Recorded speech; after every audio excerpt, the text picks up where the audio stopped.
من کل شیطان وہامہ ومن کل عین لامہ. ٹھیک ہے، یہ تا آتے ہیں تو یہ وقف ہو. اعوذ بکلمات اللہ التامہ، یہ تا ہے گول تو ہا بن جائے گی. من کل شیطان وہامہ ومن کل عین لامہ.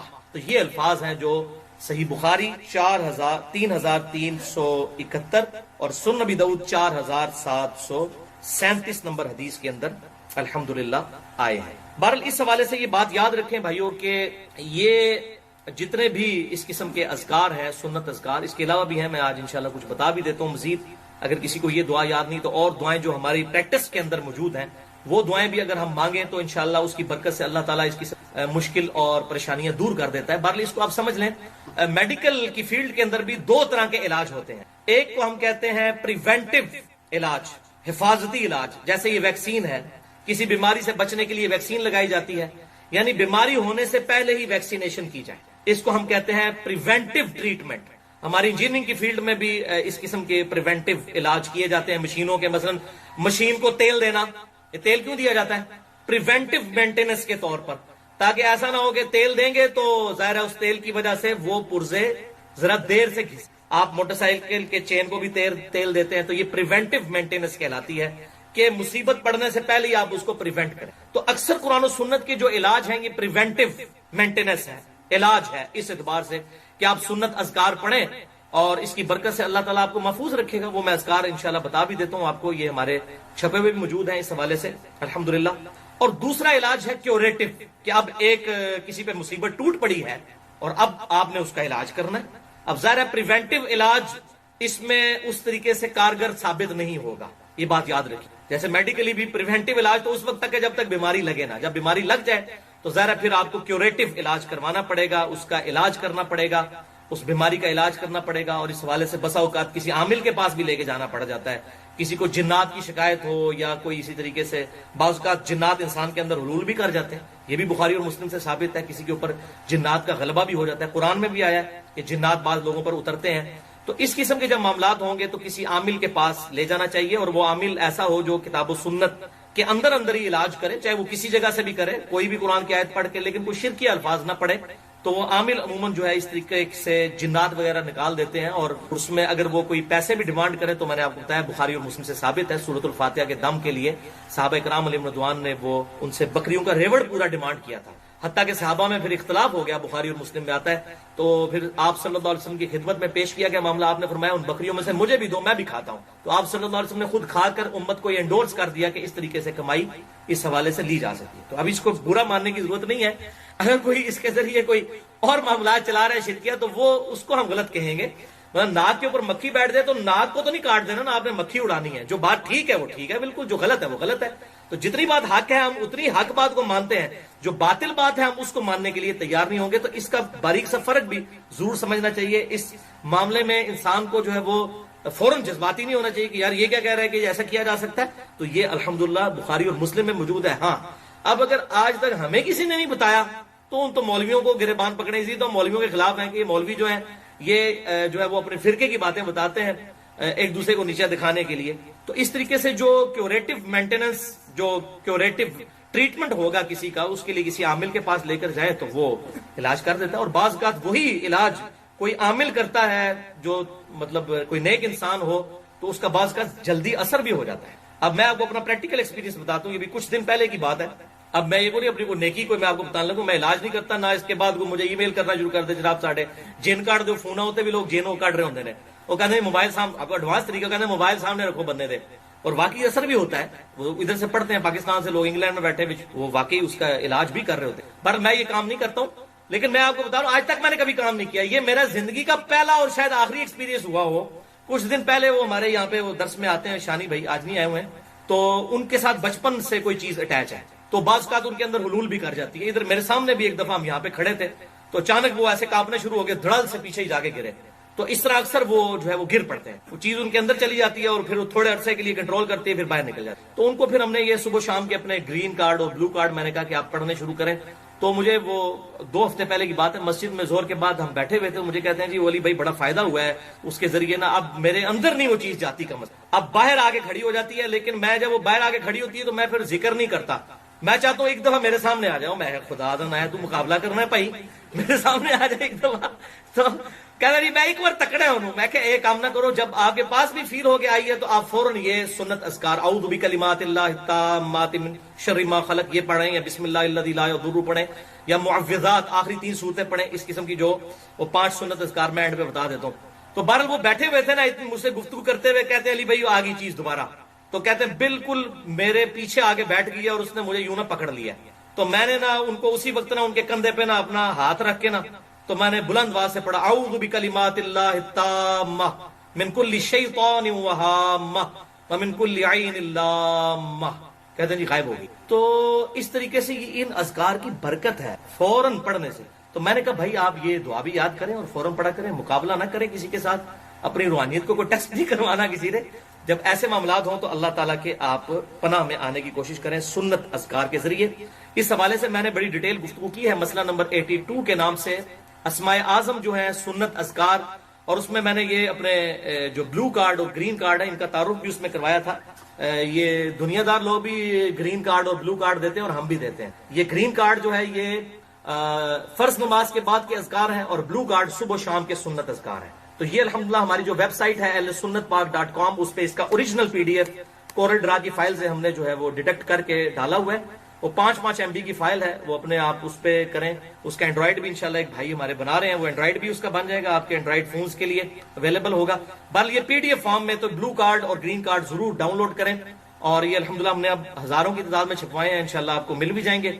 ان میں یہ سنت اذکار لکھے ہیں. بہرحال میں نے آسانی کے لیے انہی میں سے 5 سنت اذکار جو ہیں یہ الگ سے پرنٹ بھی کروائے تھے. یہ جو ہمارا ریسرچ پیپر نمبر 7 ہے اس کا آخری پیج، یہ 10 کمانڈمنٹس والا جو ہے اس کے آخری پیج پہ یہ ہم نے اذکار لکھے ہیں. جادو ٹونا، وبائی امراض اور قدرتی حادثات سے بچاؤ کے صحیح سنت وظائف.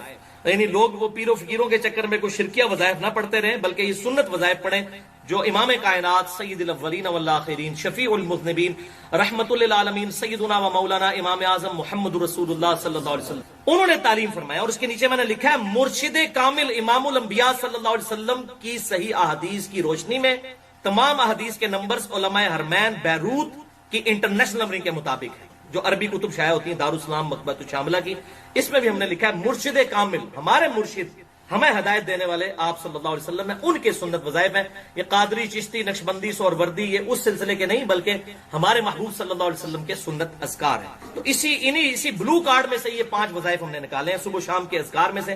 5 اگر کوئی سارے نہیں کر سکتا، 15-20 اذکار ہیں، 5 یہ ہم ایک نشست میں بیٹھ کے میرا خیال ہے 5 سے 10 منٹ میں انسان کر سکتا ہے. صبح کرنے ایک دفعہ، شام کو.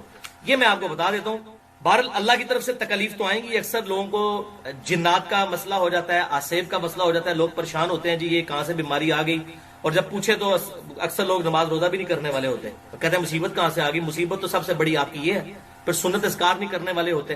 پھر اس کے باوجود بھی اگر کسی کے ساتھ کوئی ایسا مسئلہ بن جائے تو وہ سنت اذکار کے اوپر استقامت اختیار کرے، اپنے آپ کو امپروو کرنے کی کوشش کرے. انشاءاللہ آپ کی روحانیت مضبوط ہوگی تو اس حوالے سے معاملات سیدھے ہو جائیں گے. میں نے اسماء اعظم اور دعا کی قبولیت اور سنت اذکار یہ گرین اور بلو کے حوالے سے مسئلہ نمبر 82 میں یہ گفتگو کی ہے، کس طریقے سے یہ سنت اذکار فائدہ پہنچاتے ہیں، کون سی اسماء اعظم ہے جس کے ذریعے دعا قبول ہوتی ہے. بہرحال وَلَنَبْلُوَنَّكُمْ بِشَيْءٍ مِّنَ الْخَوْفِ وَالْجُوعِ وَنَقْصٍ مِّنَ الْأَمْوَالِ وَالْأَنفُسِ وَالثَّمَرَاتِ. ہم ضرور آزمائیں گے تمہیں خوف کے ذریعے، بھوک کے ذریعے، جان اور مال میں نقصان کے ذریعے. اللہ تعالیٰ نے چیک ضرور کرنا. تو یہ آزمائشیں انسان پہ ضرور آتی ہیں. اب دیکھیں کینسر بھی تو کسی کو ہو جاتا ہے. لوگ کہتے ہیں جنات کیوں چڑھ گئے جی میرے اوپر، تو آپ مجھے جنات کو تو چھوڑ دیں، کینسر بھی تو انسان کو ہو جاتا ہے.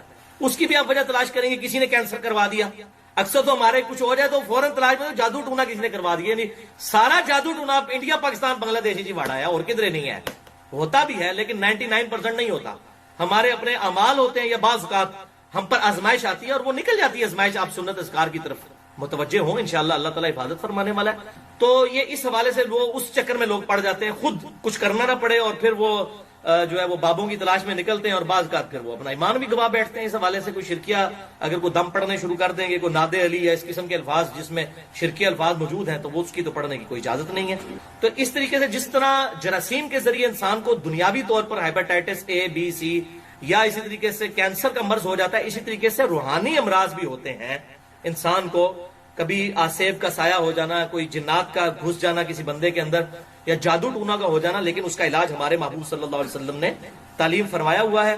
بہرحال یہ کہنا کہ جی وہ بندش ہو جاتی ہے، کوئی رزق بند کر، بھائی کسی کا کوئی رزق بند نہیں کر سکتا، یہ معاملات یاد رکھیں۔ اس طریقے سے تقدیر میں کوئی کسی کی آزمائش کسی کی آ سکتی ہے۔ میرے 6.5 گھنٹے کے 4 لیکچر ایکسکلوسیو ہے اس ٹاپک پہ، مسئلہ نمبر 103، 104A، 104B، 104C۔ اللہ کی طرف سے رزق کی تقسیم کا مسئلہ کیا ہے، اور مسئلہ تقدیر اور انسان کی پیدائش کا مقصد، اس ٹاپک پہ تقریباً 200 کے قریب آیات کراس ریفرنس کے طور پر پورے قرآن حکیم سے میں نے 6.5 گھنٹے میں 4 لیکچرز کے اندر وہ کور کیے ہیں۔ بلکہ یہ آخر میں 5 وظائف آپ سن لیں، یہ وہ وظائف ہیں جو انشاءاللہ ہم آسانی سے کر سکتے ہیں، کیونکہ یہ ہمیں یاد بھی ہے، تو کم از کم یہ 5 وظائف آپ یاد رکھیں۔ اگر وہ دعا یاد بھی نہیں ہے، اعوذ بکلمات اللہ التامہ من کل شیطان وہامہ ومن کل عین لامہ، وہ یاد نہ بھی ہو، یہ اذکار ہمیں یاد ہیں، یہ بہت پاورفل ہیں، اور ان میں سے بعض اذکار تو اس سے بھی زیادہ پاورفل ہیں الحمدللہ۔ یہ 5 سنت اذکار صبح و شام کے میں نے اسی بلو کارڈ میں سے الگ سے جو ہے پرنٹ کروائے ہیں۔ آپ یہ ریسرچ پیپر نمبر 7 اگر ڈاؤن لوڈ کر لیں ahlsunnatpak.com سے،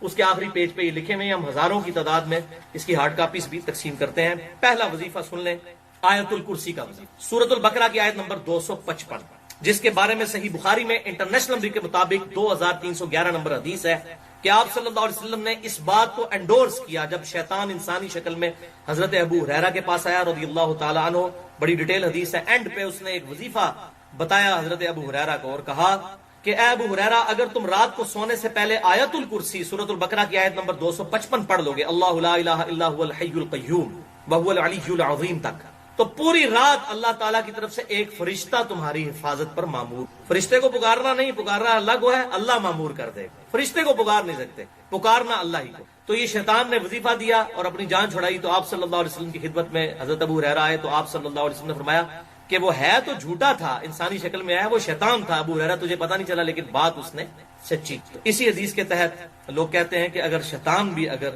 اچھی بات کرے جو کتاب و سنت سے انڈورس ہو تو لے لینی ہے، لیکن یہ بات کرنا آسان ہے۔ ہماری کوئی حدیث ہم بیان کر دیں بخاری مسلم سے تو لوگ کہتے ہیں یہ حدیثاں تے آنے پر بیان نہیں کرنی ہے، ویسے کہتے ہیں شیطان کو بھی لے لو، خدا نہ شیطان کو تسی لے لیندے ہو تے بخاری مسلم کو میں تو نہیں لکھی ہے۔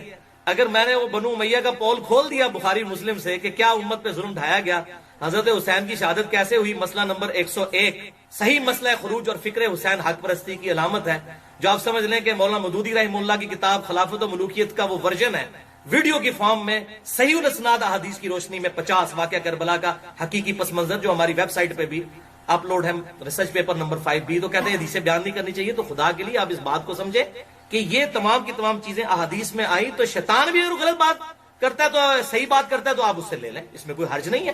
تو مجھے اگر کوئی شیطان کا درجہ دینا چاہتا ہے تو ضرور دے، مطلب شیطان سے ورسٹ بھی دے دے، تو بات تو قرآن و سنت کی ہے، وہ لے لینی چاہیے، اس میں کوئی جھگڑا نہیں کرنا چاہیے۔ تو یہ پہلا وظیفہ ہے کہ آیت الکرسی رات کو پڑھیں، انشاءاللہ صبح تک حفاظت ہوگی۔ اور المستدرک الحاکم میں بھی، جامعہ ترمذی میں بھی حدیث ہے انٹرنیشنل نمبر کے مطابق 2880، یہ صحت کے اعتبار سے تو مضبوط نہیں ہے لیکن اس کو سپورٹیو ہے صحیح بخاری کی اس حدیث کو، میں اس لیے بیان کر دوں کہ جو صبح کے وقت آیت الکرسی پڑھتا ہے شام تک اللہ کی حفاظت میں رہتا ہے، جو شام کو پڑھ لیتا ہے صبح تک رہتا ہے حفاظت میں۔ تو شام سے صبح تک تو یہ بخاری سے ثابت ہو گیا 2311، تو صبح والا سائملٹینیس کنٹراسٹ بھی امپلائڈ ہے اس کے اندر۔ آیت الکرسی کا وظیفہ صبح اور شام کتنی دفعہ؟ 1 دفعہ، یہ کوئی مشکل کام ہے؟ ویسے آپ نے فجر کے بعد بھی 1 دفعہ پڑھ لیا تب بھی ٹھیک ہے، وہ سنن نسائی الکبریٰ کے اندر صحیح سند کے ساتھ یہ حدیث موجود ہے کہ آپ صلی اللہ علیہ وسلم نے فرمایا، سنن نسائی الکبریٰ میں 9928 نمبر حدیث ہے انٹرنیشنل نمبر کے مطابق، کہ جو فرض نماز کے بعد آیت الکرسی پڑھے گا مرتے ہی جنت میں داخل ہو جائے، لیکن نماز پڑھے گا نماز پڑھے بغیر تو نہیں جان چھوڑنی، نماز پڑھنے کے بعد پڑھے گا، خالی آیت الکرسی پڑھنے سے جنت میں نہیں جائے گا۔ تو آیت الکرسی وہ ہم جو فجر کے بعد 1 دفعہ پڑھ لیتے ہیں وہ بھی ہو جاتی ہے اس حوالے سے، اگر ہم اہتمام کے ساتھ پڑھ لیں گے، لادہ سے پڑھ لیں تو زیادہ بہتر ہے۔ دوسرا وظیفہ زبردست، یہ اکثر لوگ کہتے ہیں تعویذ لے کے آئے نا پیر صاحب کو، تعویذ بڑے کام کا تعویذ، اور تعویذ کو ہم بھی مانتے ہیں لیکن سنت تعویذ کیا کہتے ہیں؟ پناہ دینے والی، اعوذ بکلمات اللہ، میں اللہ کی پناہ میں آتا ہوں۔ تعویذ کیا ہوتا ہے؟ پناہ دینے والی چیز۔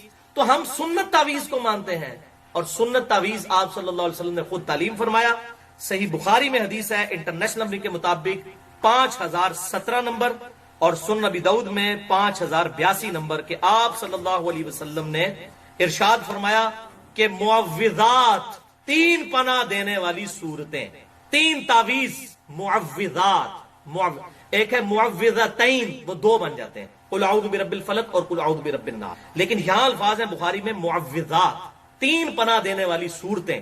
یہ اگر کوئی پڑھ لے تو یہ 3 صورتیں شیطان، جنات اور جادو کے خلاف اللہ کی پناہ میں آنے کا ذریعہ ہے. یہ تعویذ ہیں یہ 3 صورت. اور بخاری میں 5017 نمبر حدیث اسی کانٹیکسٹ میں موجود ہے کہ آپ صلی اللہ علیہ وسلم معوذات رات کو سونے سے پہلے 3 دفعہ پڑھتے تھے. 3 دفعہ سورہ اخلاص، 3 دفعہ سورۃ الفلق اور 3 دفعہ سورۃ الناس. آخری 3 صورتیں معوذات، 3 پناہ دینے والی 3 تعویذ. اب مجھ سے وہ پوچھتا ہے تعویذ میں نے مننے جناب تعویذ کیوں نہیں؟ 3 تعویذ پڑھ کے 3 دفعہ آپ صلی اللہ علیہ وسلم ہاتھوں کو پھونک کے اپنے پورے جسم پہ جہاں تک ہاتھ پہنچتا تھا آپ صلی اللہ علیہ وسلم دم کیا کرتے تھے. یہ ہے سنت.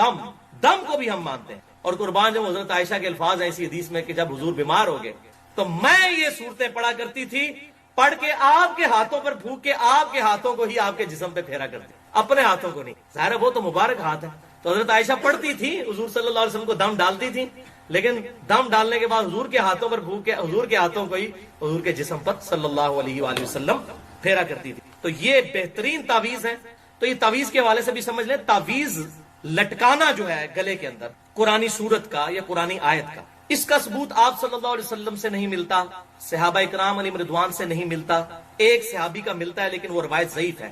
وہ سنن ابی داؤد سے اور مسند امام احمد سے پیش کی جاتی ہے کہ عبداللہ بن عمر بن عاص رضی اللہ تعالیٰ عنہ چھوٹے بچوں کو تو دم ڈالا کرتے تھے، جو بڑے بچے تھے ان کو دم ڈالا کرتے تھے، اور چھوٹے بچے جو پڑھنا نہیں جانتے تھے ان کے گلے میں تختی لٹکا دیتے تھے، اعوذ بکلمات اللہ التامات من شر ما خلق، اعوذ بکلمات اللہ التامات من شر ما خلق، یہ لکھ کر. وہ آگے آ بھی جائے گا، یہ وظیفہ بھی ہے اس میں. تو یہ روایت پکی ضعیف ہے. اس میں محمد بن اسحاق مدلس ہیں اور ان سے روایت کر، اور محمد بن اسحاق تدلیس کر رہے ہیں. لیکن جو حنفی ہمارے بھائی ہیں بریلوی اور دیوبندی، ان کے نزدیک تو محمد بن اسحاق مردود راوی ہیں.